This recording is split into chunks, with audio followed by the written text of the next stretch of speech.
Hello dear friends, welcome back to my YouTube channel botany. Dear friends, ऐसे मेरे YouTube channel का नाम botanic रहेगा और आगे चलकर भी डियर फ्रेंड्स इस यूट्यूब चैनल का नाम बॉटनिक ही रहेगा। So welcoming you again dear friends to my YouTube channel botanic.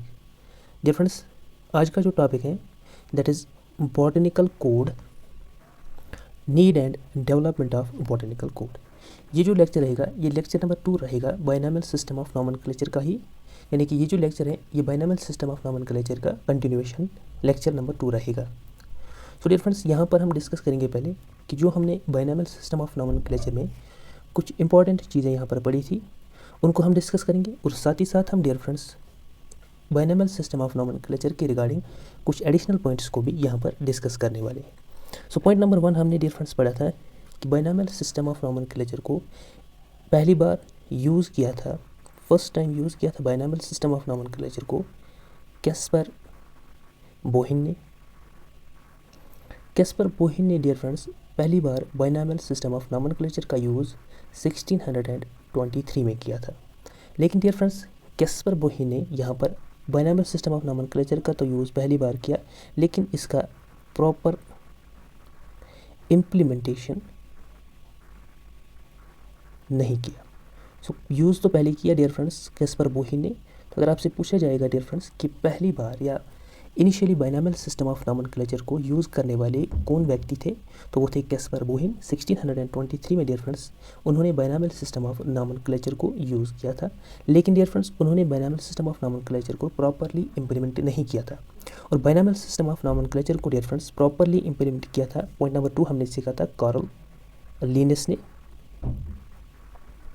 Karl Linnaeus ने dear friends binomial system of nomenclature को प्रॉपरली इंट्रोड्यूस किया था 1753 में अपनी बुक स्पीशीज़ प्लांटेरियम में। स्पीशीज़ प्लांटेरियम में डियर फ्रेंड्स कार्ल लिनस ने पहली बार इस बाइनॉमियल सिस्टम ऑफ नॉमेनक्लेचर को प्रॉपरली इंट्रोड्यूस किया था। यहाँ पर डियर फ्रेंड्स प्रॉपरली इंट्रोड्यूस करने का मतलब है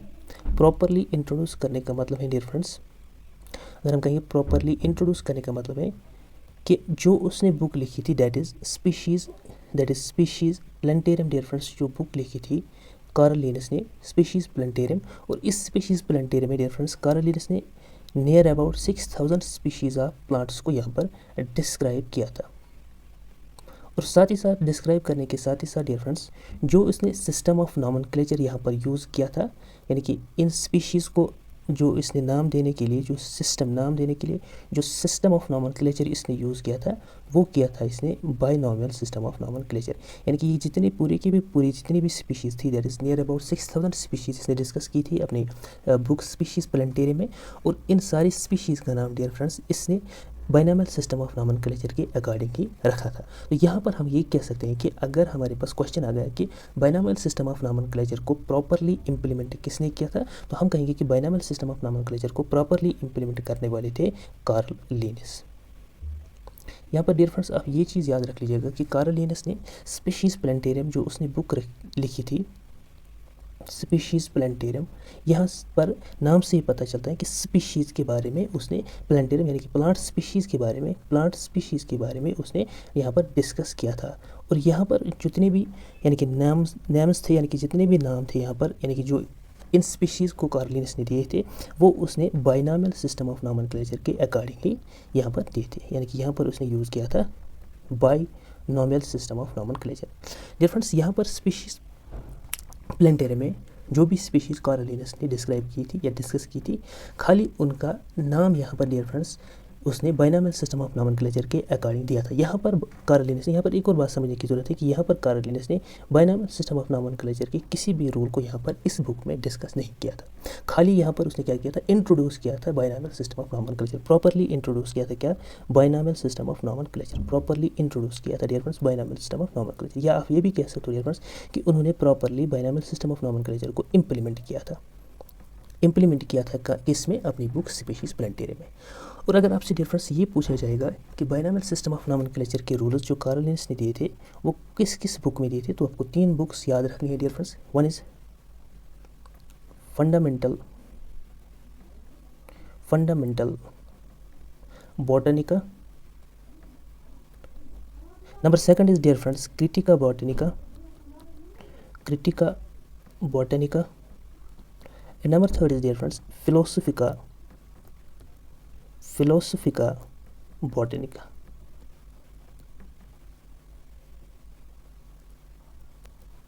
फिलोसफिका बॉटनिका। तो डियर फ्रेंड्स यहाँ पर ये चीज़ याद रखने की ज़रूरत है कि कार्ल लिनस ने बायनॉमियल सिस्टम ऑफ नॉमेनक्लेचर के लिए, यानी कि जिस जो rules of binomial system of nomenclature Carl Linnaeus ने दिए थे वो उसने अपने 3 बुक्स में दिए थे, that's fundamental botanica, critica botanica and philosophica Botanica.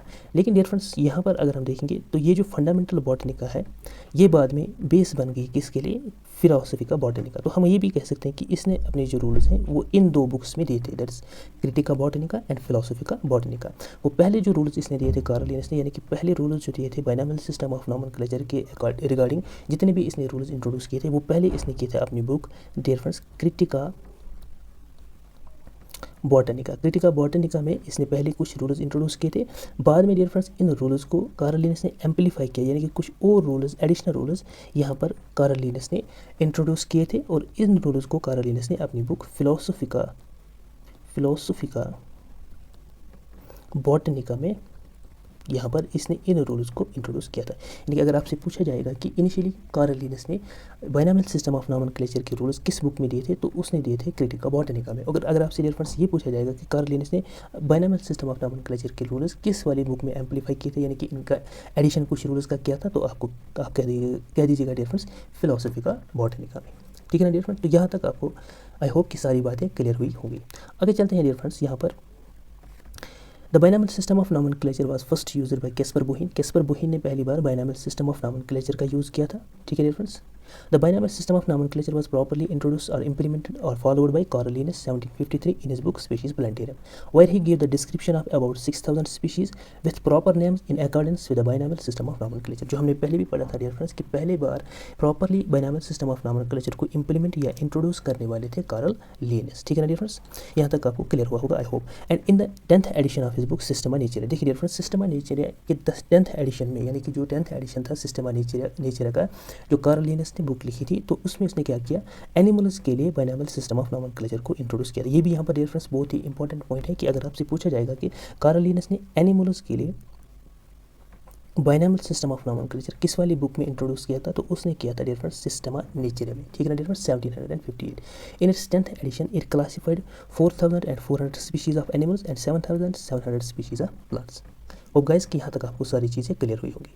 The rules of binomial system of nomenclature was introduced in his book critica botanica, जो मैंने आपको पहले ही कहा था, and amplified in philosophica botanica. ठीक है ना dear friends, although he introduced the concept of uniform system of nomenclature through the introduction of binomial system of nomenclature, but the rules were not followed throughout the world as they were not recognized internationally। यहाँ से हमारे पास इस चीज़ की शुरुआत होती है dear friends कि हमें बॉटनिकल कोड, जो हमने पहली स्लाइड में देखा था कि बॉटनिकल कोड, यहाँ पर हमारे पास इस चीज़ का, यहाँ पर जो हमारे पास ये बॉटनिकल कोड है, इस बॉटनिकल कोड को हमें इम्प्लीमेंट या इंट्रोड्यूस करने की क्या ज़रूरत पड़ी सिस्टमैटिक्स में। ठीक है ना डियर फ्रेंड्स, यही यहाँ पर लिखा हुआ है कि क्योंकि जो बायनॉमियल सिस्टम ऑफ नॉमेनक्लेचर के रूल्स जो कार्ल लिनस ने दिए थे, हम अक्सर ये सोचते हैं डियर फ्रेंड्स कि जितने भी rules binomial system of nomenclature में कार्ल लिनस ने दिए थे, वो हम ये सोच कर चलते हैं कि वो सफिशेंट थे। क्या सोच कर चलते हैं डियर फ्रेंड्स, 2 चीज़ें, वो सफिशेंट थे, एक तो हम ये सोच कर चलते हैं, नंबर सेकंड हम ये सोच कर चलते हैं कि जब भी binomial system of nomenclature Carl Linnaeus ने इंट्रोड्यूस किया, वो इंटरनेशनली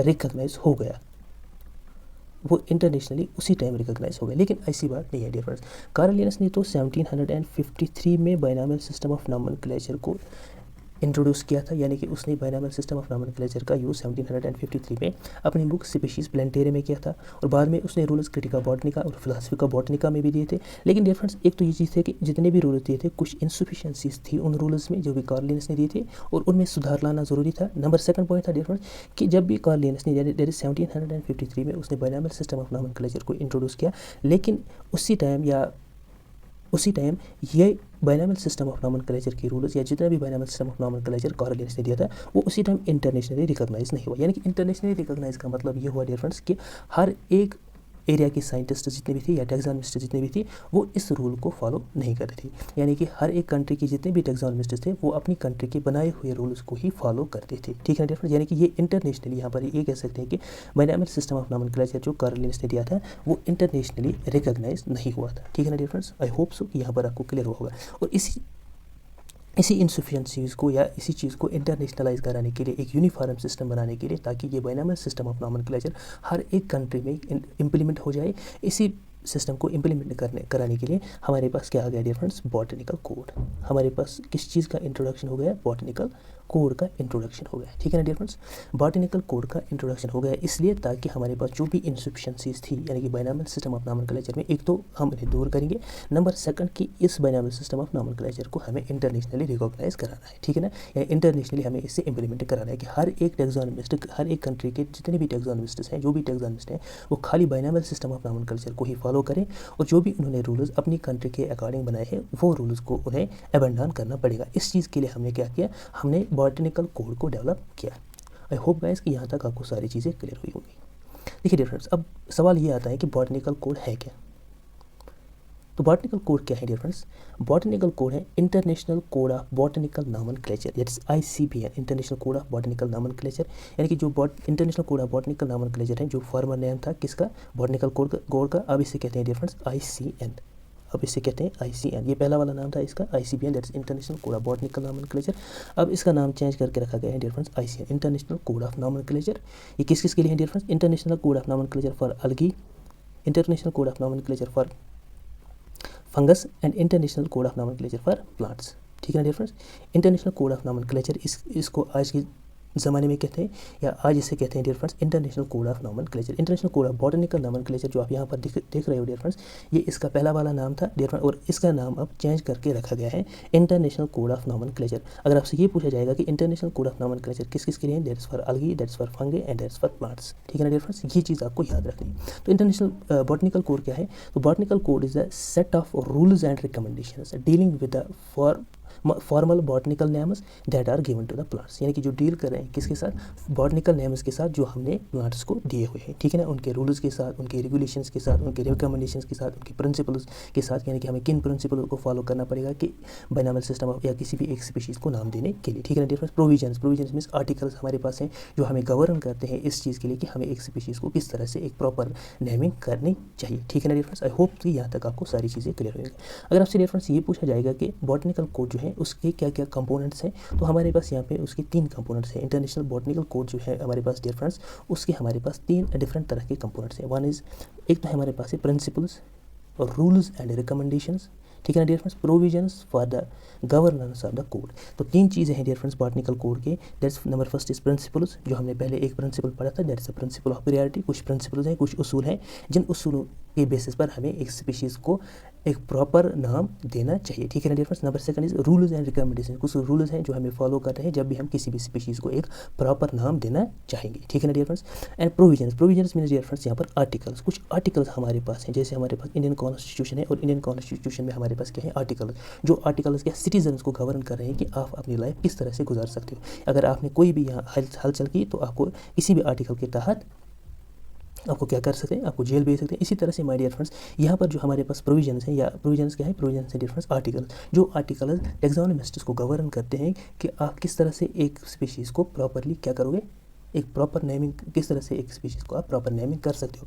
और यहाँ पर ये आर्टिकल्स हमारे पास एक टैक्सोनॉमिस्ट को इन चीज़ों को इम्प्लीमेंट करने पर जोर देती है, ठीक है ना डियर फ्रेंड्स, यानी कि उनको इम्प्लीमेंट करने ही करने हैं ये। अगर किसी भी टैक्सोनॉमिस्ट ने आर्टिकल यहाँ पर किसी भी आर्टिकल को नहीं माना डियर फ्रेंड्स, तो उस टैक्सोनॉमिस्ट के ऊपर international botanical congress, that's IBC, ठीक है ना dear friends, international botanical congress उन टैक्सोनॉमिस्ट के ऊपर कार्रवाई कर सकती है, ठीक है ना डियर फ्रेंड्स। तो आर्टिकल्स यहाँ पर क्या है, प्रोविजंस क्या है डियर फ्रेंड्स, यहाँ पर प्रोविजंस हमारे पास आर्टिकल्स हैं जो गवर्न करते हैं टैक्सोनॉमिस्ट को एक प्रॉपर नेमिंग के लिए, एक स्पीशीज़ की प्रॉपर नेमिंग के लिए।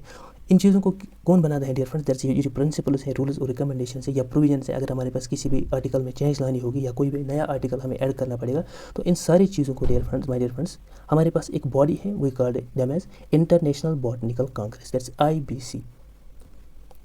IBC, international botanical congress. International botanical Congress.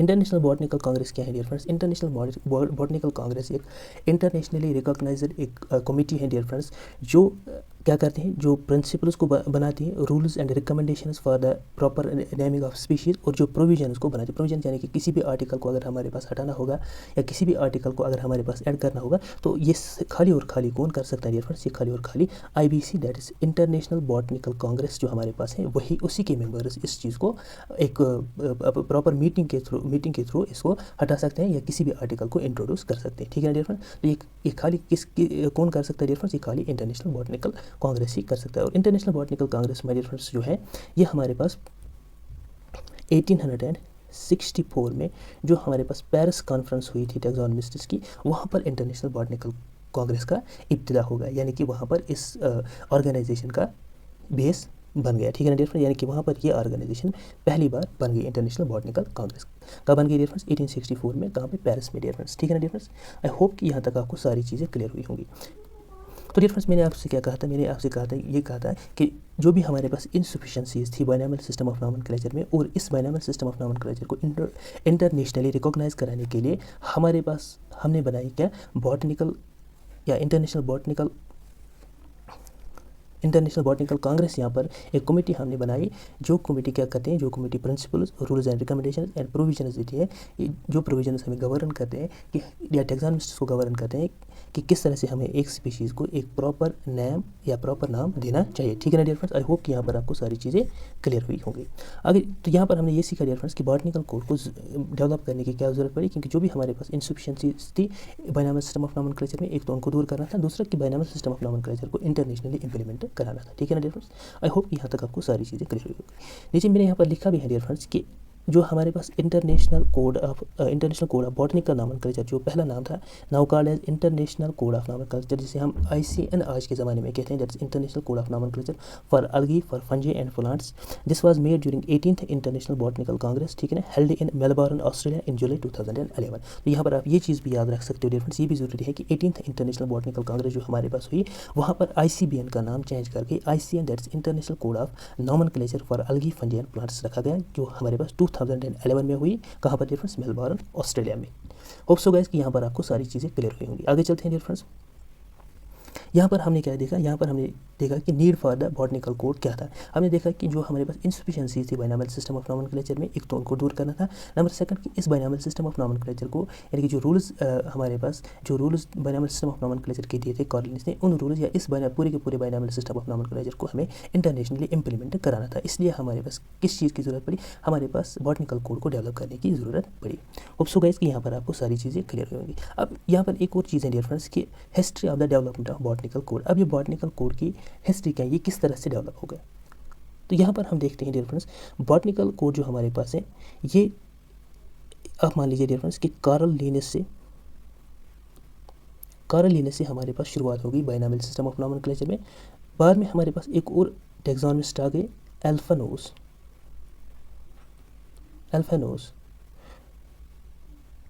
Sorry dear friends, really very sorry. बाद में हमारे पास एक और साइंटिस्ट आ गए dear friends, that is Augustin. 1813 में अगस्टन डी कैंडोली हमारे पास 1813 में उन्होंने क्या किया? उन्होंने एक बुक लिखी dear friends, that is theory elementary de la botanique. ठीक है ना dear friends? Theory elementary de la botanique. और इस theory elementary de la botanique में उन्होंने क्या किया? Proposed detailed procedure regarding the plant nomenclature, यानी कि उन्होंने एक डिटेल्ड प्रोसीजर हमारे पास प्लांट नॉमेनक्लेचर के लिए यहाँ पर इस बुक, अपनी book theory elementary de la botanique जो उन्होंने बुक लिखी थी, उसमें उन्होंने डिटेल्ड प्रोसीजर प्लांट्स के नॉमेनक्लेचर के लिए लिखा था। ठीक है ना dear friends? This was probably the first complete and detailed set of rules on the plant nomenclature. ये जो theorie elementary de la botanique है, ये क्या था? ये first complete and detailed set of rules था, किन के लिए? प्लांट नॉमेनक्लेचर के लिए। ठीक है ना dear friends? That is theorie elementary de la botanique. ये जो हमारे पास अगस्टन डी कैंडोले हैं डियर फ्रेंड्स, उनके जो सन है दैट इज एल्फानोस डी कैंडोले। यहाँ पर इस पॉइंट को याद रख लीजिएगा डियर फ्रेंड्स, जो हमारे पास इंटरनेशनल कोड बॉटनिकल कोड जो हमारे पास यहाँ पर डेवलप किया गया था, पहले डेवलप जो हमारे पास हुआ था बॉटनिकल कोड, कब हुआ था? 1864 में डियर फ्रेंड्स। जो हमारे पास बॉटनिकल कोड पहली बार डेवलप हुआ था, वो किसने करवाया था डियर फ्रेंड्स? वो करवाया था एल्फानोस अल्फानोस डी कैंडोलिन, यानी कि आप ये कह सकते हो कि फर्स्ट स्टेप जो हमारे पास बॉटनिकल कोड को डेवलप कराने का जो फर्स्ट स्टेप जो इसने लिया था, that was the Alphonse de Candolle. Alphonse de Candolle कौन थे dear friends? Alphonse de Candolle थे son of Augustin Pyramus de Candolle, ठीक है ना डियर फ्रेंड्स? ये इनके बेटे थे अगस्टन पायरामोस डी कैंडोले। और अगस्टन पायरामोस डी कैंडोले अभी हमने पढ़ा था कि अगस्टन पायरामोस डी कैंडोले जो है उन्होंने 1813 में अपनी बुक थ्योरी एलिमेंटरी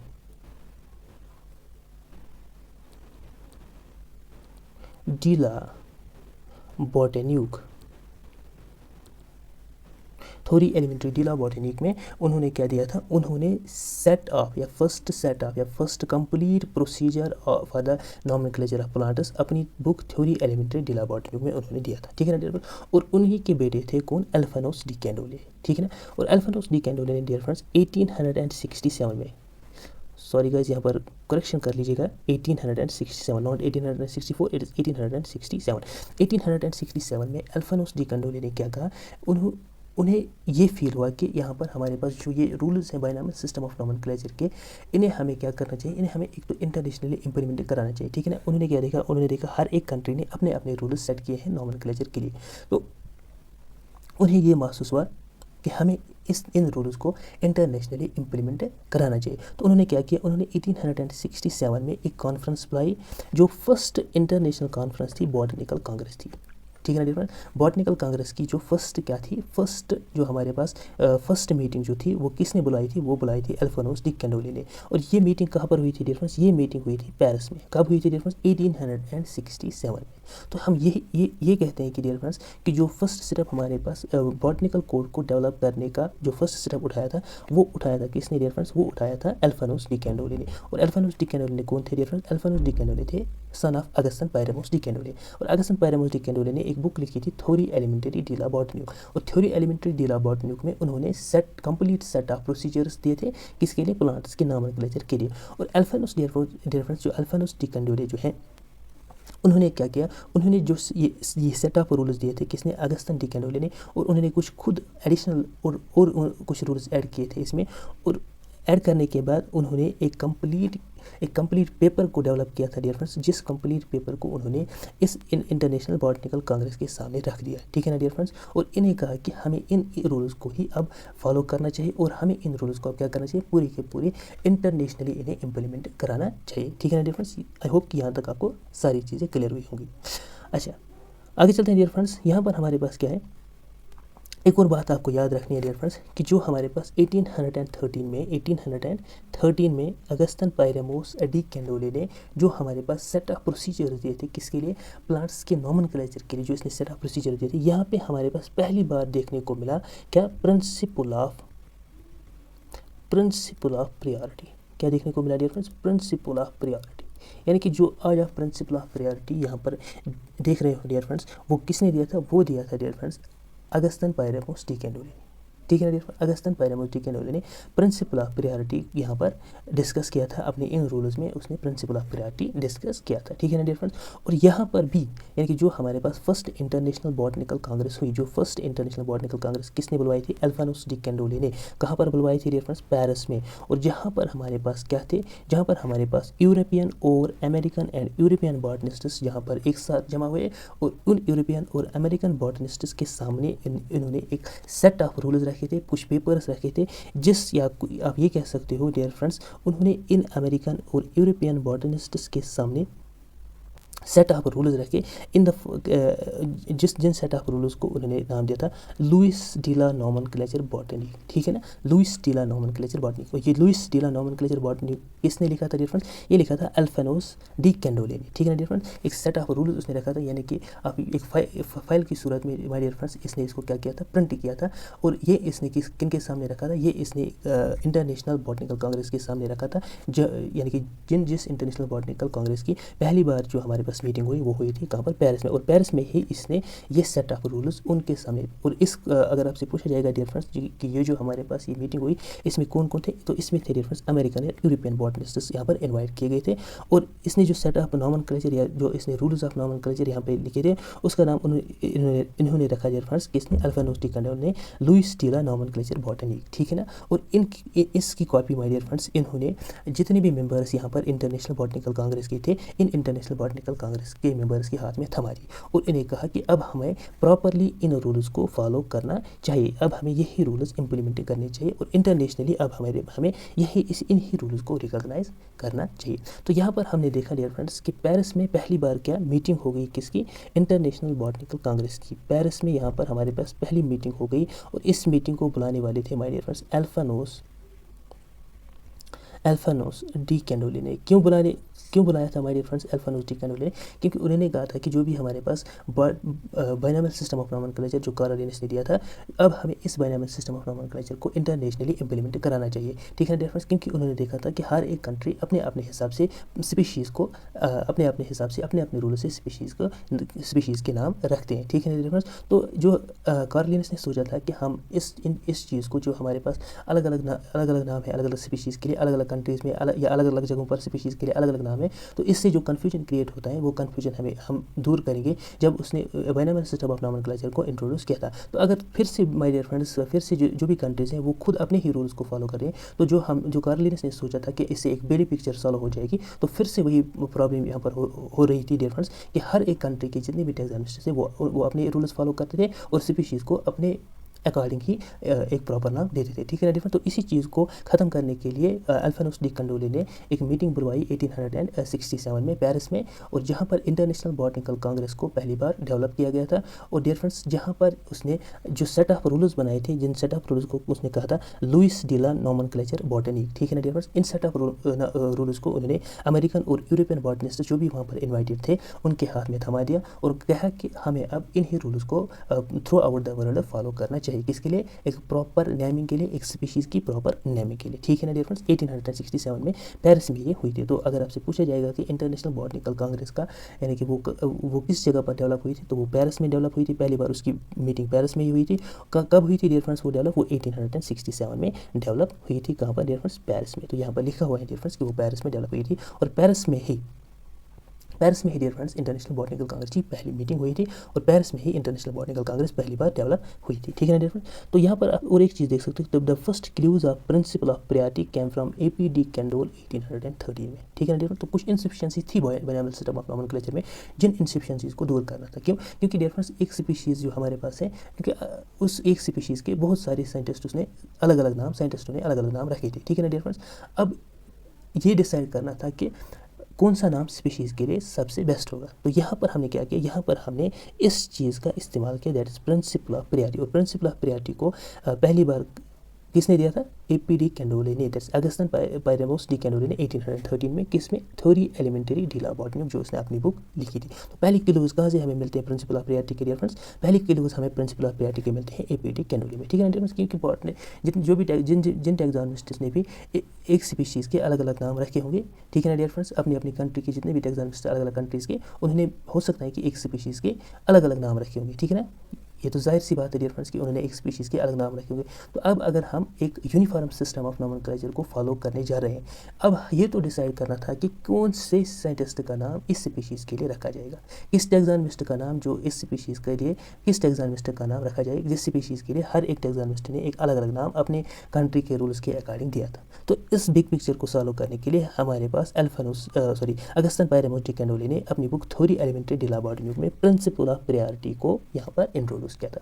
तो प्रिंसिपल ऑफ प्रायोरिटी हमने पिछले वीडियो लेक्चर में पढ़ा था डियर फ्रेंड्स कि यहाँ पर प्रिंसिपल ऑफ प्रायोरिटी के अकॉर्डिंग जिस किसी भी टैक्सोनॉमिस्ट ने इस स्पीशीज़, किसी भी एक पर्टिकुलर स्पीशीज़ का पहले नाम रखा होगा, तो उसी टैक्सोनॉमिस्ट का नाम उस स्पीशीज़ के लिए माना जाएगा, ठीक है ना डियर फ्रेंड्स। तो यहाँ पर प्रिंसिपल ऑफ प्रायोरिटी हमारे पास यही कहता था। तो इसी तरह के कुछ कन्फ्यूजन थे बाइनॉमियल सिस्टम ऑफ नॉमेनक्लेचर में, जिनको दूर करना ज़रूरी था और जिनके लिए हमने बॉटनिकल कोड को डेवलप किया।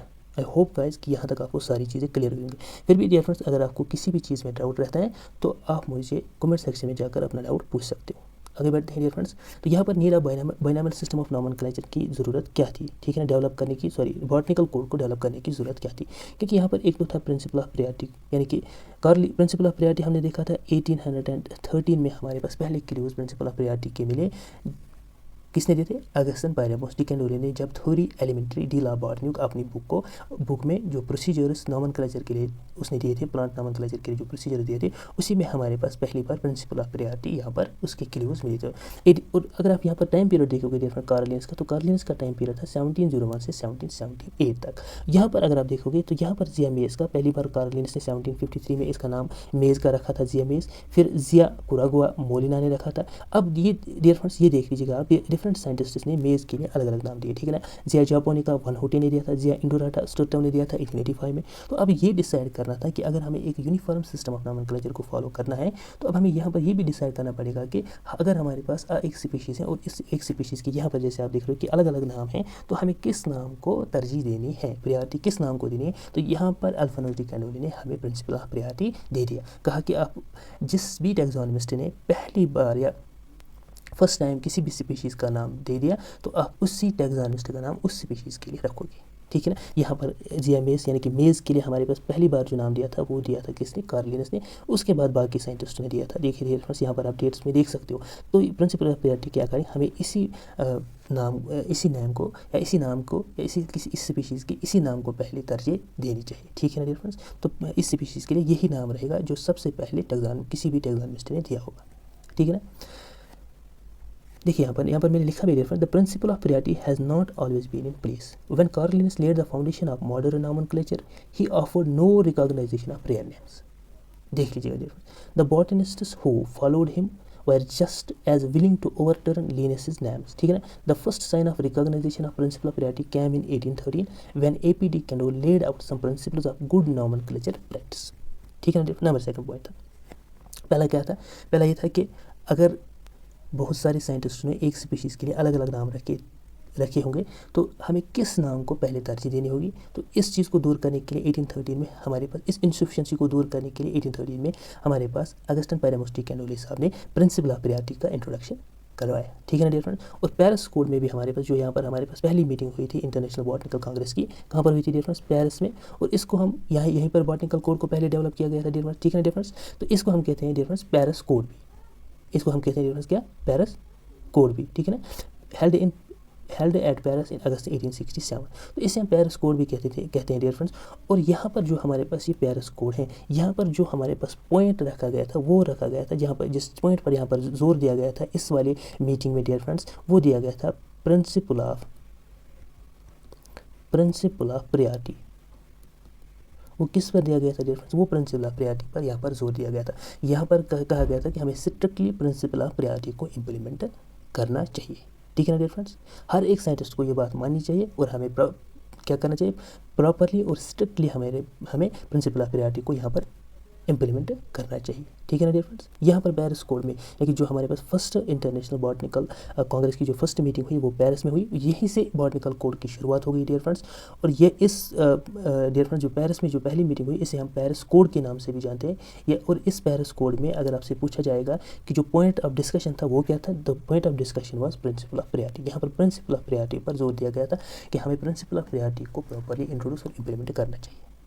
आई होप सो गाइस कि यहाँ तक आपको सारी चीज़ें क्लियर होंगी। आगे चलते हैं डियर फ्रेंड्स। अच्छा देखिए डियर फ्रेंड्स, और एक चीज़ था कि कुछ नाम जो हमारे पास थे वो बहुत कॉमन थे प्लांट्स के लिए भी और वो कॉमन थे एनिमल्स के लिए भी। अब यहाँ पर ये डिसाइड करना था कि क्या हमें प्लांट्स के लिए वो नाम रखने चाहिए या हमें वो नाम अबेंडन करने हैं, या हमें एनिमल्स के लिए वो नाम रखने चाहिए या हमें वो नाम अबेंडन करने चाहिए, ठीक है ना। तो यहाँ पर हमने क्या कहा, यहाँ पर हमने, अगर आपने पढ़ा होगा, यहाँ पर हमारे पास 6 रूल्स हैं, किसके लिए, 6 प्रिंसिपल्स हैं इंटरनेशनल कोड ऑफ नॉमेनक्लेचर के। हमारे पास 6 रूल्स हैं। कितने रूल्स हैं डियर फ्रेंड्स, 6 रूल्स। यहाँ पर देख लीजिएगा, यहाँ पर 6 रूल्स में या 6 प्रिंसिपल्स हैं इंटरनेशनल कोड ऑफ नॉमेनक्लेचर के। ICN के हमारे पास कितने प्रिंसिपल्स हैं, अगर आपसे पूछा जाएगा डियर फ्रेंड्स, तो हमारे पास यहाँ पे 6 प्रिंसिपल्स हैं ICN के, ठीक है ना डियर फ्रेंड्स। 6 प्रिंसिपल्स हैं हमारे पास ये इंटरनेशनल कोड ऑफ नॉमेनक्लेचर। पहला ही प्रिंसिपल अगर आप देखोगे डियर फ्रेंड्स, तो यहाँ पर पहला ही प्रिंसिपल है कि botanical nomenclature is independent of zoological nomenclature. यहाँ से हमने देखा था डियर फ्रेंड्स कि यहाँ पर हमने क्या देखा, हमने यहाँ पर देखा था कि कुछ नेम्स जो बोथ प्लांट्स और एनिमल्स के लिए कॉमन थे। अब यहाँ पर ये भी कन्फ्यूजन था कि क्या इन जो हमारे पास कॉमन नाम है बोथ प्लांट्स और एनिमल्स के लिए, क्या हमें प्लांट्स के लिए ये नाम रखने चाहिए या नहीं रखने चाहिए। तो यहाँ पर हमारे पास जो बॉटनिकल कोड है या इंटरनेशनल कोड ऑफ नॉमेनक्लेचर है, उन्होंने 6 प्रिंसिपल दिए और पहला ही प्रिंसिपल हमने जो देखा था दैट वाज कि ICN that's international code of nomenclature for, यहाँ पर याद रख लीजिएगा, algae for fungi and for plants, it is independent of zoological nomenclature। It is independent of zoological nomenclature, यानी कि इंटरनेशनल कोड ऑफ नॉमेनक्लेचर जो है, जो हमारे पास अलगी के लिए हैं, जो हमारे पास फंगे के लिए हैं और जो हमारे पास प्लांट्स के लिए हैं, ये zoological nomenclature से इंडिपेंडेंट है, यानी कि इसका वास्ता zoological nomenclature से नहीं है। zoology में अगर किसी ने भी, यानी कि किसी भी zoologist ने किसी भी एनिमल का नाम इस तरह से रखा कि वो किसी भी प्लांट स्पीशीज से मिलता होगा, तो हमें कोई दिक्कत नहीं है, हम उसे अबैंडन नहीं करेंगे, क्योंकि हमने कहा कि international code of botanical nomenclature is independent upon the international code of zoological nomenclature, यानी कि zoological nomenclature अलग है और बॉटनिकल nomenclature अलग है, हमें उसको अबैंडन करने की कोई ज़रूरत ही नहीं है। तो ये कार्ल लिनस ने कहीं कहा ही नहीं था। तो इस तरह की कन्फ्यूजन्स को डियर फ्रेंड्स दूर करने के लिए हमें बॉटनिकल कोड को डेवलप करना ही पड़ा, ठीक है ना डियर फ्रेंड्स। एक और चीज़ है यहाँ पर, हमें पता है डियर फ्रेंड्स कि कार्ल लिनस ने यहाँ पर जो बाइनॉमियल सिस्टम ऑफ नॉमेनक्लेचर को इंट्रोड्यूस किया था स्पीशीज़ प्लांटेरियम में, वहाँ पर जो भी नाम उसने स्पीशीज़ के लिए थे वो उसने लैटिन से लिए थे या लिए थे ग्रीक से, ठीक है ना डियर फ्रेंड्स। अब यहाँ पर साइंटिस्ट का कहना था कि ये ज़रूरी नहीं है कि हम लैटिन से किसी भी नाम को या लैटिन से लेंगे या उसका लैटिन डायग्नोसिस, यानी कि आप ये कह सकते हो कि वो उनका कहना था कि किसी भी नाम का, किसी भी स्पीशीज़ का अगर हम नाम रखते हैं तो उसका लैटिन डायग्नोसिस ज़रूरी नहीं है, यानी कि वो खाली लैटिन से ही डिराइव हुआ हो, ऐसा कुछ ज़रूरी नहीं है। तो यहाँ पर इस चीज़ को प्रॉपरली इम्प्लीमेंट कराने के लिए नहीं भाई कि अगर आपको स्पीशीज़ का नाम रखना है तो आपको लैटिन से ही वो लेना पड़ेगा। तो इस चीज़ को प्रॉपरली इम्प्लीमेंट कराने के लिए हमें बॉटनिकल कोड को डेवलप करने की ज़रूरत पड़ी, ताकि हम इन चीज़ों को इंटरनेशनली इम्प्लीमेंट करा सकें, ठीक है ना डियर फ्रेंड्स। हाँ, अगर और एक चीज़, अब यहाँ पर कार्ल लिनस ने ये नहीं कहा था कि अगर यानी कि इस चीज़ का जिक्र नहीं किया था कि अगर कोई भी नाम ऐसा हो जिसका लैटिन मीनिंग नहीं होगा तो हमें क्या करना पड़ेगा, हम किस तरह से इसको, यानी कि हमें उस चीज़ के लिए हमें क्या करना पड़ेगा, ठीक है ना। ये कार्ल लिनस ने नहीं कहा था। तो इस चीज़ को, इस कन्फ्यूजन को दूर करने के लिए क्या कहा गया था, ये कहा गया कि अगर कोई भी चीज़, यहाँ पर देख लीजिएगा डियर फ्रेंड्स, अगर कोई भी चीज़, अगर कोई भी स्पीशीज़ के लिए कोई भी नाम हम सजेस्ट करते हैं और वो नाम किसी अलग लैंग्वेज का होगा, तो हमें इस तरह से उसको रिप्रेजेंट करना है कि वो इस तरह से हमें लगना चाहिए कि वो लैटिन से ही डिराइव हुआ है। यानी कि अगर हमारे पास सपोज़ के लिए माय डियर फ्रेंड्स, मैं आपको यहाँ पर कह रहा हूँ, हमारे पास मैंगो है, ठीक है ना डियर फ्रेंड्स, मैंगो है, मैंगो का बॉटनिकल नाम है डियर फ्रेंड्स मैंजीफेरा, और लैटिन में डियर फ्रेंड्स मैंगो को मैंजीफेरा ही कहते हैं, मैंजीफेरा, ठीक है ना डियर फ्रेंड्स, मैंजीफेरा। यहाँ पर ये पहला कैपिटल लिख लीजिएगा डियर फ्रेंड्स, क्योंकि हमने बाइनॉमियल सिस्टम ऑफ नॉमेनक्लेचर पहले ही पढ़ा था कि जीनस का नाम पहले लिखा जाता है। यहाँ पर मैंने जीनस का नाम लिखा, अगर हाथ से लिख रहे हैं तो हमें अंडरलाइन करना चाहिए, जीनस का पहला इनिशियल दैट पहला लेटर कैपिटल होना चाहिए। तो मैंजीफेरा, देखिए dear friends, Mangifera indica, INDICA, Mangifera indica, ठीक है ना डियर फ्रेंड्स। इंडिका हम यूज़ करते हैं डियर फ्रेंड्स, इंडिका, यानी कि इंडिया जो हमारे पास है कंट्री है डियर फ्रेंड्स, लैटिन में इंडिया को कहीं क्या कहेंगे, इंडिया ही कहेंगे। लेकिन यहाँ पर हमारे पास हमने देखा कि ये चीज़ हमने लिया था किसी अलग लैंग्वेज से, यानी कि जिसका लैटिन नहीं है, जिसका लैटिन कोई वर्ड ही नहीं डियर फ्रेंड्स। तो इन्होंने क्या कहा, इन्होंने कहा कि अगर कोई भी हम स्पीशीज़ का नाम लेते हैं किसी अलग लैंग्वेज से, ठीक है ना, अलग लैंग्वेज अदर देन लैटिन के बगैर अगर हम किसी और लैंग्वेज का यूज़ करते हैं, किसी भी स्पीशीज़ का नाम अगर हम देते हैं किसी अलग लैंग्वेज से, उसका नाम अगर हम लेते हैं, डिराइव करते हैं डियर फ्रेंड्स, तो हमें क्या, अगर उस नाम का हमारे पास या उस वर्ड का हमारे पास कोई भी लैटिन वर्ड या लैटिन रिकॉग्नाइजेशन नहीं है या लैटिन डायग्नोसिस नहीं है डियर फ्रेंड्स, तो हमें उस वर्ड को इस तरह से लिखना है ताकि ये लगे कि वो वर्ड लैटिन से ही डिराइव हुआ है। जैसे हमारे पास इंडिया अगर देखेंगे तो हर जगह इंडिया को इंडिया ही कहेंगे, ठीक है ना डियर फ्रेंड्स। लेकिन यहाँ पर अगर हम देखेंगे तो हम कहते हैं मैंजीफेरा इंडिका, ताकि यहाँ पर हमने इस चीज़ को, यानी कि इस वर्ड को इस तरह से रिप्रेजेंट किया कि हमें ये लग रहा है कि ये जो वर्ड है ये लैटिन से ही डिराइव हुआ है, हालांकि ये लैटिन से डिराइव नहीं हुआ है, ठीक है ना डियर फ्रेंड्स। तो ये इस तरह की चीज़ जो हमारे पास है, इस तरह की इनसफिशिएंसी जो हमारे पास है बाइनॉमियल सिस्टम ऑफ नॉमेनक्लेचर में, इन इनसफिशिएंसीज को दूर करने के लिए हमने क्या बॉटनिकल कोड को डेवलप किया था, ठीक है ना डियर फ्रेंड्स। आगे चलते हैं डियर फ्रेंड्स, यहाँ पर जो आप ये बुक देख रहे हो डियर फ्रेंड्स, ये है क्रिटिका बॉटनिका, ठीक है ना डियर फ्रेंड्स, क्रिटिका बॉटनिका की ये बुक है। यहाँ पर आप देख सकते हो, ये इसका इंग्लिश ट्रांसलेशन है डियर फ्रेंड्स। यहाँ पर मुझे कुछ पॉइंट्स आपके साथ डिस्कस करने हैं। देखिए dear friends, the the fundamenta formed the basis of philosophica botanica of 1751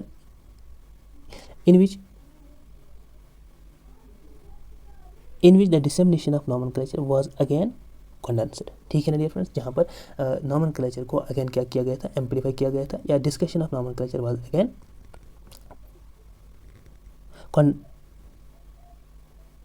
या आप ये कह सकते हो कि यहाँ पर इस वाली बुक में क्या किया गया था, एम्पलीफाई किया गया था, यानी कि फिलोसफी का बॉटनिका में बायनॉमियल सिस्टम ऑफ नॉमेनक्लेचर को अगेन एम्पलीफाई किया गया था। और इसका कौन सा, माय डियर फ्रेंड्स, कौन सा बेस था इस फिलोसफी का बॉटनिका का, दैट इज फंडामेंटा बॉटनिका। ठीक है ना डियर फ्रेंड्स, फंडामेंटा बॉटनिका। ठीक है ना डियर फ्रेंड्स, आगे चलते हैं डियर फ्रेंड्स। अच्छा,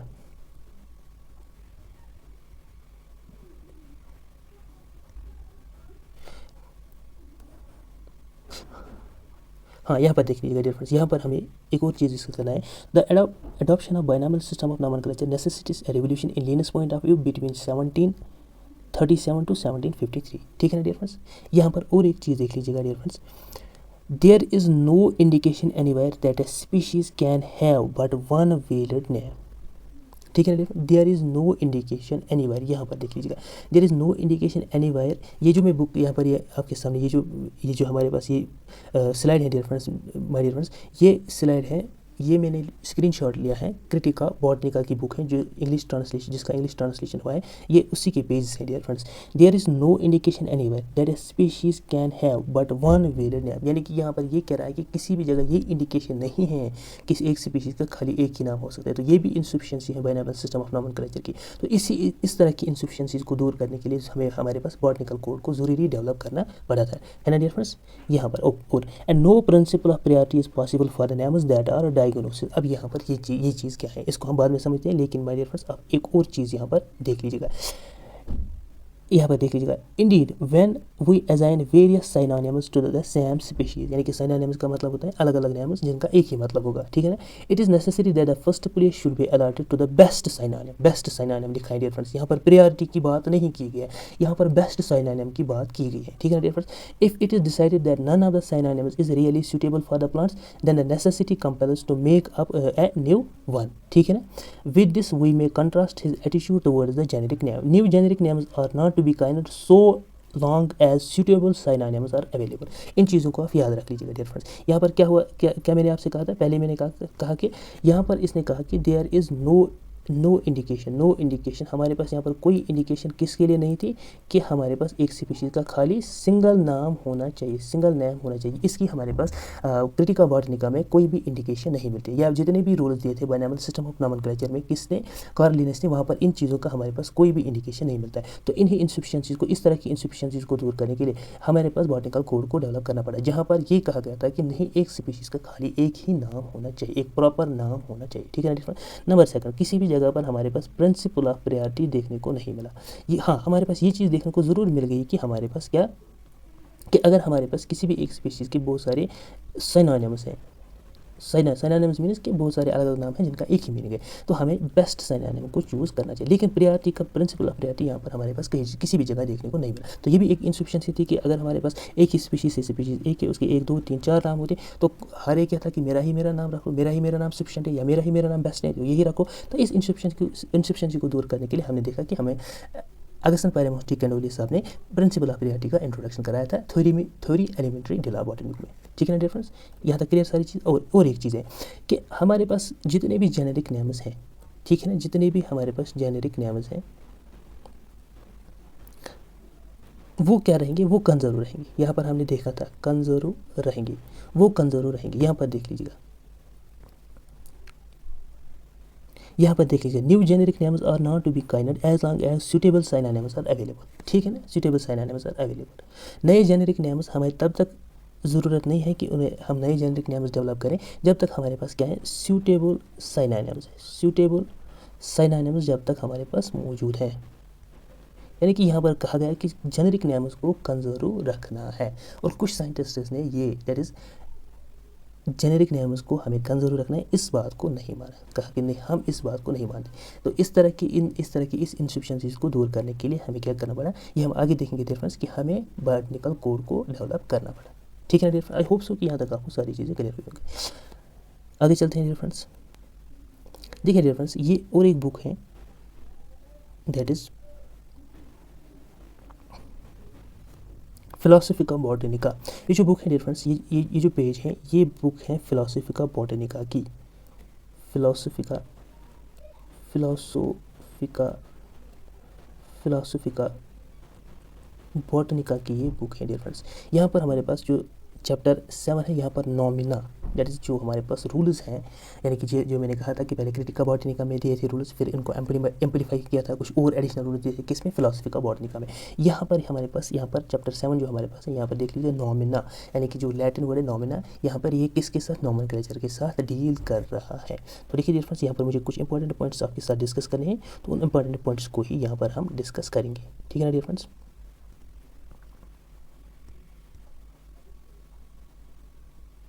अच्छा, पहला पॉइंट आप यहाँ पर देख लीजिएगा dear friends, nomenclature the second foundation of botany after the arrangements has been done, that's classification should first of all apply the names. ठीक है ना, तो हमें क्या पहले करना चाहिए, पहले हमें जब हमने क्लासिफिकेशन की तो उसके बाद पहला स्टेप जो हमें करना चाहिए वो हमें एक प्रॉपर नेम एक स्पीशीज़ को देना चाहिए, ठीक है ना। Only genuine botanists have the ability to apply names to the plants. ऐसा कोई एरा गेरा किसी भी प्लांट को नाम नहीं दे सकते, खाली जेन्युइन बॉटनिस्ट जो है वो ही प्लांट्स के नाम रख सकते हैं, ठीक है ना। अच्छा, यहाँ पर एक और चीज़ देख लीजिएगा dear friends, critica botanica propose nomenclature for genera species varieties with reasons and example, hence there is not much about the subject in the present work, ठीक है ना डियर फ्रेंड्स। यहाँ पर आप ये देख लीजिएगा, ये इस पॉइंट को भी आप याद रख लीजिएगा। आगे चलते हैं डियर फ्रेंड्स।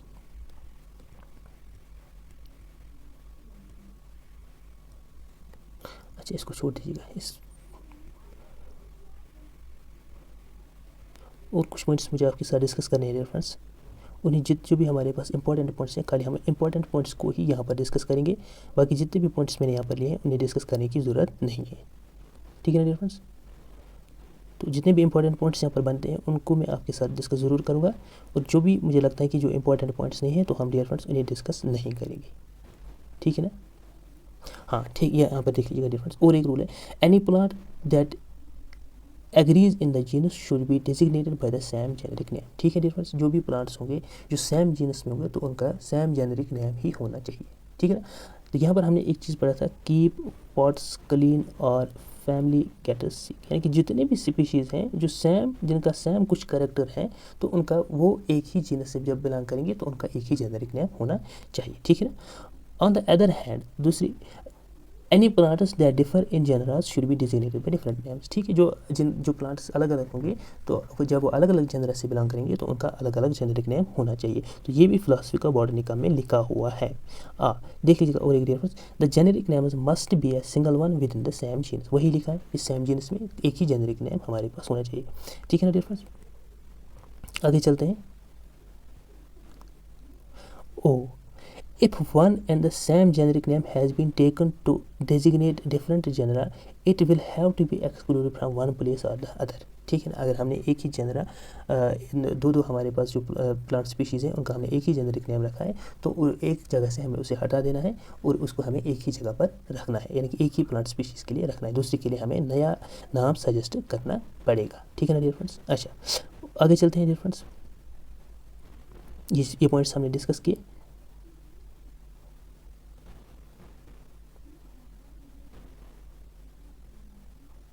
और एक पॉइंट है यहाँ पर difference, generic names made from two entire and separate words are to be banished from the commonwealth of botany, ठीक है। आई होप कि ये चीज़ें आपको क्लियर हुई होंगी डियर फ्रेंड्स, ये उतनी ज़्यादा मुश्किल नहीं है।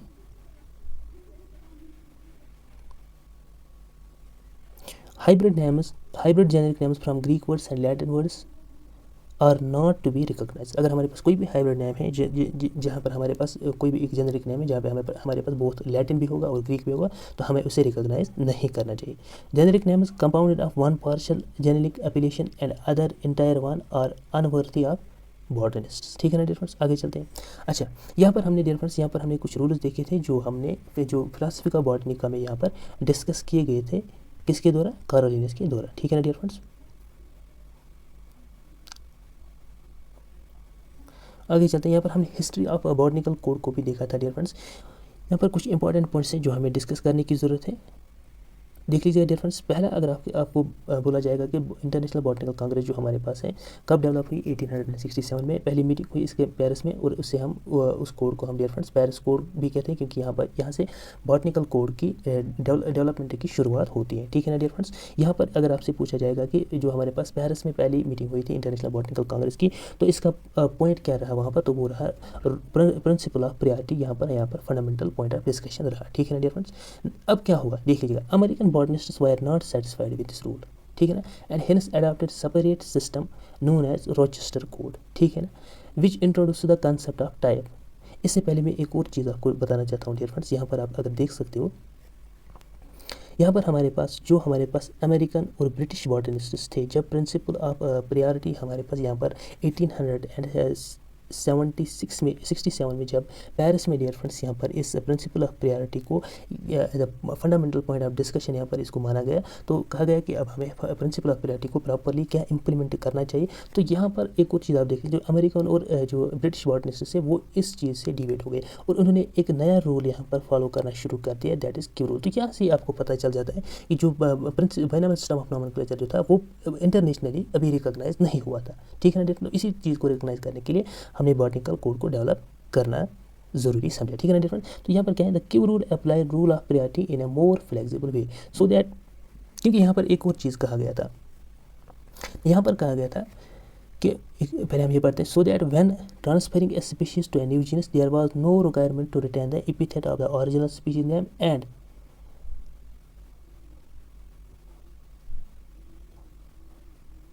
and future priority of new names was counted from the time the species was transferred to the new genes। यहाँ पर एक और बात समझने की ज़रूरत है dear friends.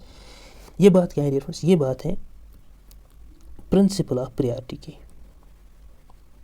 Principle of priority की। यहाँ पर मुझे एक और चीज़ समझाना है dear friends, principle of priority की एक और बात है। प्रिंसिपल ऑफ प्रायोरिटी को यहाँ पर फंडामेंटल पॉइंट ऑफ डिस्कशन माना गया था कब, 1867 में डियर फ्रेंड्स, जब हमारे पास पहली बार इंटरनेशनल बॉटनिकल कांग्रेस की पहली मीटिंग पेरिस में हुई थी। ठीक है ना डियर फ्रेंड्स, और कहा गया था कि हमें प्रिंसिपल ऑफ प्रायोरिटी को स्ट्रिक्टली इंप्लीमेंट करना चाहिए।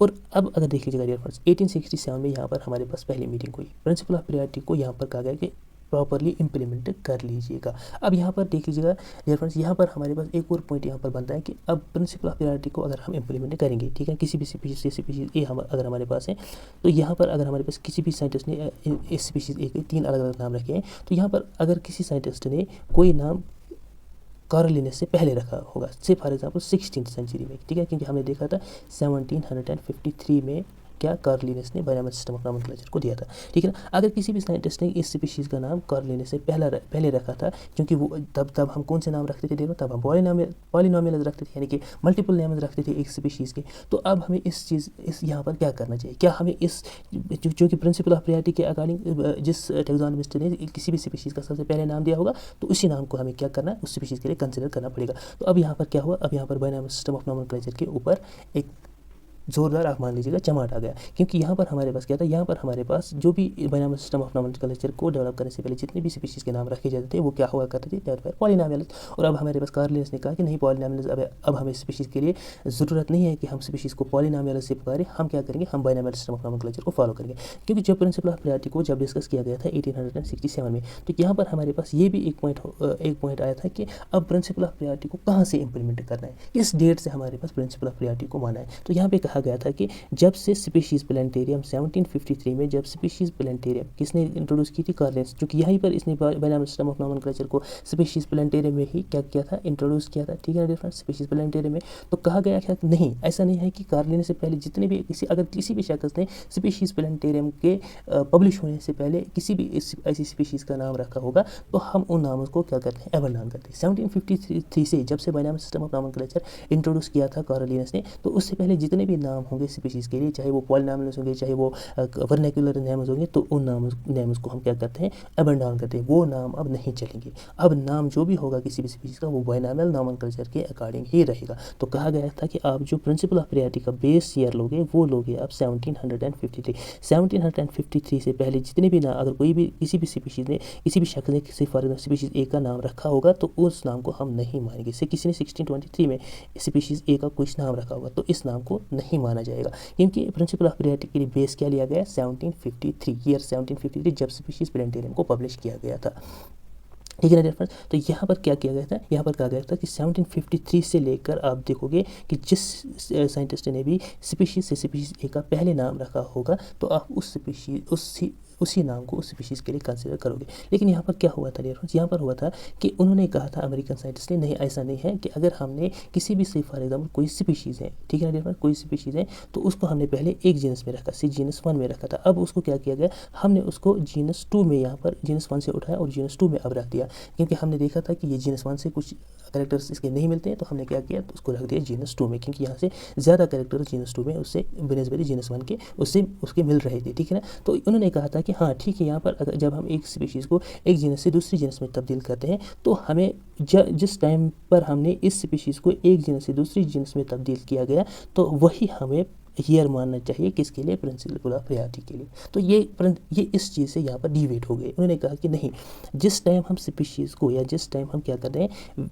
that new names was counted from the time the species was transferred to the new genus। जब हम स्पीशीज़ को ट्रांसफ़र करेंगे न्यू जीनस में तभी हम काउंट करेंगे, क्या करेंगे, टाइम, यानी कि इस नए नाम का टाइम तब से ही हम काउंट करेंगे। उन्होंने कहा कि 1753 से हम काउंट नहीं करेंगे, बल्कि हम काउंट करेंगे जब से हमने इस स्पीशीज़ को नए जीनस में ट्रांसफ़र किया। तो उन्होंने क्या किया, प्रिंसिपल ऑफ प्रियॉरिटी को यहाँ पर उन्होंने कहा कि हम फॉलो नहीं करेंगे प्रिंसिपल ऑफ प्रियॉरिटी को। किन्होंने कहा था, अमेरिकन और यूरोपियन बॉटनिस्ट। तो उन्होंने किस रूल का यहाँ पर, किस रूल को डियर फ्रेंड्स फॉलो किया, उन्होंने क्यू रूल को यहाँ पर फॉलो किया। ठीक है ना डियर फ्रेंड्स। तो अब क्या था, अब इस अगर हमें एक यूनिफॉर्म सिस्टम ऑफ नॉमेनक्लेचर को डेवलप करना है तो हमें कुछ यहाँ पर रूल्स बनाने पड़ेंगे या कुछ आर्टिकल्स डेवलप करने पड़ेंगे या कुछ प्रोविजन डेवलप करने पड़ेंगे जो सारे। तो यहाँ पर हमारे पास क्या हुआ, आर्टिकल 54, यहाँ पर एक प्रोविजन यहाँ पर हमारे पास डेवलप हुआ in the form of article 54। यहाँ पर क्या किया गया था, if species was transferred to the another genus the specific name need not to be transferred to the new genus but the author was free to use new epithet in the new combination. ठीक है। तो यहाँ पर ये भी उन्होंने कहा था, so when they transferring a species to the new genus there was no requirement to retain the epithet of the original species name and future priority. अच्छा ठीक है, ये मैंने आपसे कहा। लेकिन उन्होंने कहा कि ठीक है यार, जब भी हम स्पेसिफिक एपिथेट को, यानी कि जब भी हम स्पीशीज़ को ट्रांसफ़र करते हैं दूसरी जीनस में अनदर जीनस में, the specific epithet need not to be transfer. Specific epithet को ट्रांसफ़र करने की ज़रूरत नहीं है। आप स्पेसिफिक एपिथेट को ट्रांसफ़र नहीं कर सकते हो, आप उस स्पीशीज़ के लिए नया एक स्पेसिफिक एपिथेट दे सकते हो या आप उस स्पीशीज़ के लिए एक नया नाम दे सकते हो, लेकिन आपको प्रिंसिपल ऑफ प्रियॉरिटी को फॉलो करना ही पड़ेगा। ठीक है ना डियर फ्रेंड्स। यहाँ पर ये अमेरिकन और यूरोपियन पार्टनर्स क्या डिवेट हो गई प्रिंसिपल ऑफ प्रियॉरिटी से।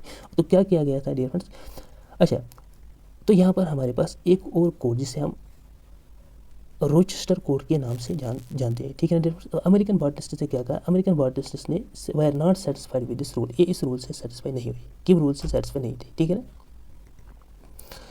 And hence adopted a separate system known as Rochester code. उन्होंने एक और सिस्टम को अडॉप्ट किया था जिसे हम रोचेस्टर कोड के नाम से जानते हैं, जहाँ पर उन्होंने टाइप का कॉन्सेप्ट उन्होंने कहा कि इंट्रोड्यूस किया था, टाइप का concept strict implementation of rule of priority even if the name was tautonym. Tautonym का मतलब होता है डियर फ्रेंड्स, जहाँ पर जेनरिक और स्पेसिफिक नेम सेम होंगे, यानी कि जीनस का नाम भी वही होगा और स्पेसिफिक नेम का वही होगा, तो उसे हम कहते हैं टाटोनियम। तो उन्होंने कहा कि नहीं, हमें प्रिंसिपल ऑफ प्रियॉरिटी को अच्छे से फॉलो करना चाहिए, अगरचे वो नाम क्या होगा, टाटोनियम ही क्यों ना होगा, यानी कि अगर जेनरिक नेम और स्पेसिफिक नेम सेम ही क्यों ना होंगे, फिर भी हमें प्रिंसिपल ऑफ प्रियॉरिटी को फॉलो करना चाहिए। तो आगे चलते हैं डियर फ्रेंड्स। आगे हमारे पास आते हैं डियर फ्रेंड्स रोचेस्टर कोड। यहाँ पे क्या किया गया था, strict adherence to the principle of priority, name and date of publication of interpretation of priority, acceptance of alternate binomials from employment of principle of priority even in case of tautonym और accepted the tautonym even if the specific generic names were similar, establishment of type concept. Type क्या होता है dear friends, वो मैं आपको next video में बताऊंगा, to extend the correct applications of the names. अब आ गया वयाना कोड। ठीक है ना। 1905 में एक और मीटिंग हो गई इंटरनेशनल बॉटनिकल कांग्रेस की वयाना में, जिसे हम वयाना कोड के नाम से भी जानते हैं। ठीक है ना। Establishment species plantarum of Linnaeus as a starting point, principle of priority के लिए टाटोनियम वाज नॉट एक्सेप्टेड। उन्होंने टाटोनियम को एक्सेप्ट नहीं किया। अमेरिकन बॉटनिस्ट ने क्या कहा, अमेरिकन बॉटनिस्ट ने कहा था कि नहीं, हमें स्ट्रिक्ट फॉलो करना चाहिए प्रिंसिपल ऑफ प्रियॉरिटी को, अगरचे हमारे पास जो स्पीशीज़ के जितने भी, अगर हमारे पास किसी भी स्पीशीज़ का नाम क्यों ना हमारे पास टाटोनियम ही क्यों ना हो, यानी कि जेनरिक नेम और स्पेसिफिक नेम हमारे पास एक अगर सेम भी होंगे तब भी हमें प्रिंसिपल ऑफ प्रियॉरिटी को फॉलो करना चाहिए। तो यहाँ पे वयाना कोड में कहा गया है कि नहीं, इस तरह से नहीं होगा, अगर किसी भी स्पीशीज़ का इस तरह का नाम है कि उसका जेनरिक नेम और स्पेसिफिक नेम एक ही है तो हमें टाटोनियम को फॉलो नहीं करना चाहिए। लैटिन डायग्नोसिस, जो मैंने आपको पहले ही कहा था डियर फ्रेंड्स कि लैटिन से ही डिराइव होने चाहिए स्पीशीज़ के नाम। ठीक है है। A list of conserve generic name, that's nominal general conserve, वो यानी कि जो जितने भी हमारे पास जेनेरिक नेम्स है जो हमने कंजर्व किए हैं, तो उन कंजर्व जेनेरिक नेम्स को ही हमें जीनस के लिए यूज़ करना चाहिए। हमारे पास एक और कोड है डियर फ्रेंड्स, जिसे हम अमेरिकन कोड के नाम से जानते हैं। American code my dear friends 1907 में डेवलप हुआ, और यहाँ पर क्या हुआ, जो अमेरिकन बॉटनिस्ट्स थे डियर फ्रेंड्स, उन्होंने क्या कहा, उन्होंने कहा कि हम कंजर्व्ड नेम्स को एक्सेप्ट नहीं करेंगे, और यहाँ पर उन्होंने ये भी कहा कि लैटिन डायग्नोसिस जो है, यानी कि हमने कहा था कि स्पीशीज़ का जो नाम है वो हमें लैटिन से ही डिराइव करना चाहिए। उन्होंने कहा कि ऐसा ज़रूरी नहीं है, हम स्पीशीज़ का नाम लैटिन से डिराइव कर भी सकते हैं, और यहाँ पर कोई ऐसी रिक्वायरमेंट नहीं है, कोई बाउंड नहीं है कि वो लैटिन से ही इन स्पीशीज़ के नाम को डिराइव करेगा। अगर वो चाहे तो वो किसी और लैंग्वेज से भी स्पीशीज़ के नेम डिराइव कर सकता है। ठीक है ना डियर फ्रेंड्स, यहाँ पर ये किसने कहा, अमेरिकन बॉटनिस्ट्स ने। तो माय डियर फ्रेंड्स, मैं एक और बार इसे समझाने की कोशिश करूँगा आपको। देख लीजिएगा डियर फ्रेंड्स, यहाँ पर हमने क्या कहा था, यहाँ पर हमने कहा था कि पहली बार जो हमारे पास इंटरनेशनल बॉटनिकल कांग्रेस की जो हमारे पास मीटिंग हुई थी, वो हमारे पास पेरिस में हुई थी, और वो मीटिंग बुलाई थी किसने माय डियर फ्रेंड्स, वो मीटिंग बुलवाई थी अल्फानुस डी कैंडोली ने। तो इसे हम पेरिस कोड के नाम से जानते हैं, और पेरिस कोड को हम डियर फ्रेंड्स डी कैंडोली कोड के नाम से भी जानते हैं। यहाँ पर हमने कहा था कि जो यहाँ पर पॉइंट ऑफ डिस्कशन हुआ था वो था रूल ऑफ प्रायोरिटी। ठीक है ना डियर फ्रेंड्स, या प्रिंसिपल ऑफ प्रायोरिटी को यहाँ पर एक फंडामेंटल पॉइंट के तौर पर प्रेजेंट किया गया था, कि यहाँ पर जोर दिया गया था कि हमें प्रिंसिपल ऑफ प्रायोरिटी को फॉलो करना चाहिए। लेकिन हमने देखा था यहाँ पर डियर फ्रेंड्स कि जो हमारे पास अमेरिकन और ब्रिटिश बॉटनिस्ट्स थे वो इस प्रिंसिपल से डिविएट हो गए, और उन्होंने एक नए रूल को फॉलो करना स्टार्ट कर दिया, that is the Kew rule. ठीक है ना dear friends, that is the Kew rule. और क्यू रूल में उन्होंने कहा कि अगर हम किसी भी स्पीशीज़ को नए जीनस में ट्रांसफ़र करते हैं, तो हमें क्या है कि हमें ये रिक्वायरमेंट नहीं है कि हम उस स्पीशीज़ का एपिथेट को रिटेन करें, हम उस स्पीशीज़ के नए एपिथेट या हम नया एपिथेट उस स्पीशीज़ के लिए इस्तेमाल कर सकते हैं। और उन्होंने ये भी कहा था कि हमें प्रायोरिटी तब से ही फॉलो करनी चाहिए जब से हमने एक स्पीशीज़ को एक जीनस से उठाकर दूसरे जीनस में रख दिया है। ठीक है ना, उसी टाइम से हमें प्रायोरिटी को फॉलो करना चाहिए, ना कि 1753 से जो पेरिस कोड में, यानी कि जो पेरिस कोड में तय किया गया था कि May 1, 1753 से हम प्रिंसिपल ऑफ प्रायोरिटी को फॉलो करेंगे। ठीक है ना डियर फ्रेंड्स, आगे चलते हैं। यहाँ पर इस चीज़ को बनाने के लिए my dear friends international botanical Congress ने आर्टिकल 54 को वजूद में लाया। उन्होंने कहा ठीक है, अगर आप किसी भी स्पीशीज़ को नए जीनस में ट्रांसफ़र कर रहे हो, तो यहाँ पर ये ज़रूरी नहीं है कि आप स्पीशीज़ के एपिथेट को भी उस जीनस में ट्रांसफ़र करो। आप चाहो तो उस स्पीशीज़ के लिए एक नया एपिथेट प्रोड्यूस या नया एपिथेट डेवलप कर सकते हो। ठीक है ना डियर फ्रेंड, तो किस लिए आर्टिकल 54 लाया गया, ताकि जो हमारे पास बॉटनिकल कोड है उसमें एक यूनिफॉर्मिटी पैदा हो जाए। ठीक है ना डियर फ्रेंड्स, यहाँ पर हमने देखा था कि अमेरिकन बॉटनिस्ट जो थे, हालांकि उन्होंने तो कहा था कि यहाँ पर उन्होंने क्यू रूल फॉलो किया था, लेकिन उन्होंने कहा था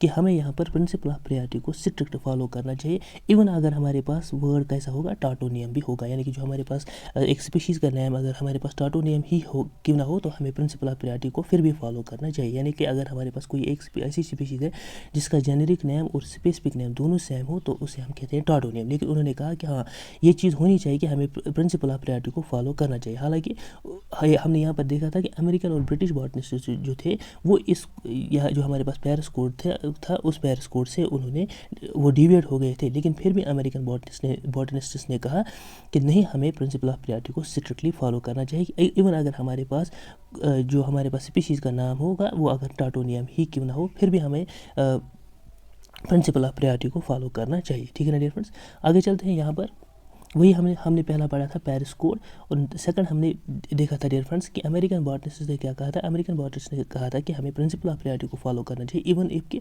अगर हमारे पास वर्ड कैसा होगा या स्पीशीज़ का नाम कैसा होगा, अगर हमारे पास वो टाटोनियम ही क्यों ना हो। तो इस कोड को हम डियर फ्रेंड्स कहते हैं रोचेस्टर कोड। आप यहाँ पर भी देख सकते हो, यहाँ पर लिखा हुआ है रोचेस्टर कोड। ठीक है ना, इस कोड को हम कहते हैं dear friends Rochester code. Rochester code में क्या था, strict adherence to the principle of priority, name and date of publication for interpretation of priority, principle of priority strict adherence to the principle of priority even in case of tautonymy. ठीक है ना dear friends, establishment of type concept. Type क्या होता है dear friends, वो मैं आपको next video में बताऊंगा। यहाँ पर आप खाली ये याद रख लीजिएगा डियर फ्रेंड्स कि अमेरिकन बॉटनिस्ट्स ने रोचेस्टर कोड को फॉलो किया। उन्होंने कहा कि नहीं, हमें प्रिंसिपल ऑफ प्रायोरिटी को स्ट्रिक्टली फॉलो करना चाहिए। लेकिन अगर आप यहाँ पर देखोगे डियर फ्रेंड्स, यहाँ पर अमेरिकन बॉटनिस्ट ने 1907 में क्या कहा था, उन्होंने कहा था कि हमें क्या करना चाहिए, कंजर्व्ड नेम्स जो हमारे पास हैं, जो हमारे पास कंजर्व्ड नेम्स है किसके जीनस के लिए, और ज़रूरी नहीं है कि हम उन्हीं को फॉलो करेंगे, हम नए नाम भी दे सकते हैं, और ये भी ज़रूरी नहीं है कि लैटिन डायग्नोसिस को ही हम फॉलो करें। यहाँ पर अमेरिकन बॉटनिस्ट ने कहा था, यहाँ पर उन्होंने कहा था कि नहीं, हमें प्रिंसिपल ऑफ प्रायोरिटी को फॉलो करना ज़रूरी चाहिए, लेकिन यहाँ पर उन्होंने कहा कि नहीं, ऐसा ज़रूरी नहीं है कि हमें कंजर्वेटिव नेम्स को फॉलो करने की कोई ज़रूरत नहीं है, और हमारे पास लैटिन डायग्नोसिस को भी यूज़ करने की कोई ज़रूरत नहीं है। अगर आप चाहो तो आप दूसरे लैंग्वेज से भी स्पीशीज़ के नेम को डिराइव कर सकते हो। इसी माय डियर फ्रेंड्स, इसी चीज़ को ओवरकम करने के लिए हमारे पास कैम्ब्रिज कोड आ गया 1930 में। यही इसी कैम्ब्रिज कोड में ही यहाँ पर हमारे पास क्या हुआ, ट्रूली इंटरनेशनल कोड इवॉल्व हुआ। यहीं पर हमारे पास ट्रूली इंटरनेशनल या बॉटनिकल कोड इवॉल्व हुआ, यानी कि बॉटनिकल कोड को डियर फ्रेंड्स ट्रूली या इंटरनेशनली यहीं पर क्या अडॉप्ट कर लिया गया। ये कब हुआ कैम्ब्रिज कोड डियर फ्रेंड्स, या कैम्ब्रिज जो हमारे पास मीटिंग हुई, ये थी 5th international botanical Congress. 5th international botanical Congress कहाँ हुई, कैम्ब्रिज में, तो इसे हम कैम्ब्रिज कोड के नाम से जानते हैं। तो यहीं पर क्या हुआ, यहीं पर हमारे पास ट्रू इंटरनेशनल कोड इवॉल्व होगा, यानी कि बॉटनिकल कोड जो है वो इंटरनेशनली यहाँ पर अडॉप्ट कर लिया गया। लेकिन यहाँ पर एक्सेप्ट कब किया गया, ये 1961 में, फिर बाद में प्रॉपर्ली इसको एक्सेप्ट कर लिया गया। ठीक है ना डियर फ्रेंड्स। अब यहाँ पर कैम्ब्रिज कोड में क्या था, except the concept of type method, यानी कि टाइपिफिकेशन को यहाँ पर एक्सेप्ट कर लिया गया था, टाटोनियम को रिजेक्ट कर लिया गया था, लैटिन डायग्नोसिस को मैंडेटरी बनाया गया था, और अप्रूव्ड कंजर्व्ड जेनेरिक नेम, यानी कि जो हमारे पास कंजर्व्ड जेनेरिक नेम है, यहाँ पर कहा गया था कि हमें खाली उन्हीं को यूज़ करना चाहिए। यहाँ पर एक और पॉइंट याद रख लीजिएगा डियर फ्रेंड्स कि 18th इंटरनेशनल बॉटनिकल कांग्रेस जो हुई, उसमें क्या हुआ डियर फ्रेंड्स, उसमें जो हमारे पास ICBN यानी कि international code of botanical nomenclature जो है, उसे कन्वर्ट कर दिया गया इनटू ICN, यानी कि उसे चेंज कर दिया गया और उसका नाम रख दिया गया इंटरनेशनल कोड ऑफ नॉमेनक्लेचर।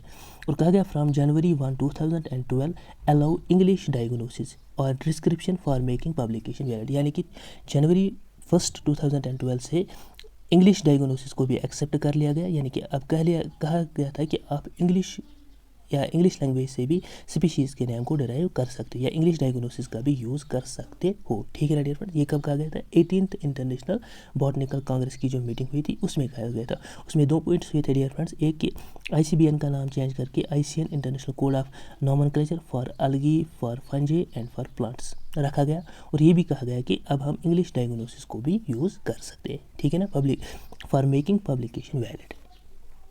आगे चलते हैं डियर फ्रेंड्स। देखिए डियर फ्रेंड्स, जो इंटरनेशनल कोड ऑफ नॉमेनक्लेचर है उसके कितने प्रिंसिपल्स हैं, उसके 6 प्रिंसिपल्स हैं। ठीक है ना डियर फ्रेंड्स। पहला प्रिंसिपल है कि botanical nomenclature is independent of zoological nomenclature, जो मैंने आपको पहले भी कहा था। सेकंड है कि the application of names of taxonomy group is determined by means of nomenclature types, यानी कि जिसे हम टाइपिफिकेशन के नाम से जानते हैं। टाइपिफिकेशन क्या है डियर फ्रेंड्स, वो मैं आपको नेक्स्ट वीडियो लेक्चर में बताऊंगा। The nomenclature of a taxonomy group is based on the priority of publication. ठीक है dear friends. Each taxonomy group with particular circumscription, position and rank bear only one correct name the earliest in accordance with the rules except in specified cases, कुछ cases को छोड़कर। Specific names of taxonomy groups are treated as Latin regardless of their derivation. ये हमने देखा था कि यहाँ पर जो हमारे पास कैम्ब्रिज कोड था, कैम्ब्रिज कोड में इस चीज़ को मैंडेटरी करार दिया गया कि हमें लैटिन डायग्नोसिस को ही फॉलो करना चाहिए। ठीक है ना। तो यहाँ पर फोर्थ प्रिंसिपल भी यही है कि specific name of taxonomy groups are treated as Latin regardless of their derivation. Principle 6 क्या है, the rules of nomenclature are retroactive when expressed limited, यानी कि यहाँ पर क्या कहा गया है, यहाँ पे ये कहा जाता है कि अगर हमारे पास हमें ये लगता है कि जो हमने किसी भी स्पीशीज़ का या कोई भी हमारे पास जो हमारे पास ये रूल है, यानी कि रूल ऑफ नॉमेनक्लेचर, अगर हमें ये लगता है कि ये रूल गलत है, ठीक है ना डियर फ्रेंड, तो हम उसको सुधार कर सकते हैं, उसमें सुधार ला सकते हैं। लेकिन तभी सुधार ला सकते हैं जब उस कोड की वजह, उस चेंज की वजह से हमारे पास मिनिमम चेंज आ जाए। ठीक है डियर फ्रेंड। जब हमारे पास लिटरेचर में कोई मिनिमम चेंज आ जाए, यानी कि हम अगर रूल को बदलना चाहते हैं तो हमें पहले ये देखना है कि यहाँ पर हमारे पास इस रूल के बदलने से क्या मैक्सिमम चेंज आ जाते हैं लिटरेचर में या मिनिमम चेंज। अगर चेंज मिनिमम होगी तो यहाँ पर ये रूल को बदलना एक्सेप्टेबल है, लेकिन अगर चेंज मैक्सिमम हो गई डियर फ्रेंड्स तो हम इस रूल को फिर बदल नहीं सकते। ठीक है ना डियर फ्रेंड्स। यहाँ पर यही कहा गया है कि the rules of nomenclature are retroactive, यानी कि आप उनको बदल सकते हैं व्हेन एक्सप्रेस्ड लिमिटेड, लेकिन जब वो लिमिटेड ही एक्सप्रेस हुए होंगे, यानी कि जब अगर हम उनको बदल देंगे तो उनका इफेक्ट क्या रहेगा, मिनिमम रहेगा। अगर उनके बदलने पर इफेक्ट मैक्सिमम रहेगा तो हमें इस चीज़ को फिर वैसा का वैसा ही रखना चाहिए। ठीक है ना डियर फ्रेंड्स। ये प्रिंसिपल सिक्स्थ प्रिंसिपल कहता है किसका, ICN का, that's international code of nomenclature का। आगे चलते हैं डियर फ्रेंड्स। करंट सिचुएशन क्या है इंटरनेशनल बॉटनिकल कांग्रेस की? देखिए dear friends, international botanical congress हर 6 साल के बाद उसका समन हो जाता है डियर फ्रेंड्स, या उसकी मीटिंग हो जाती है।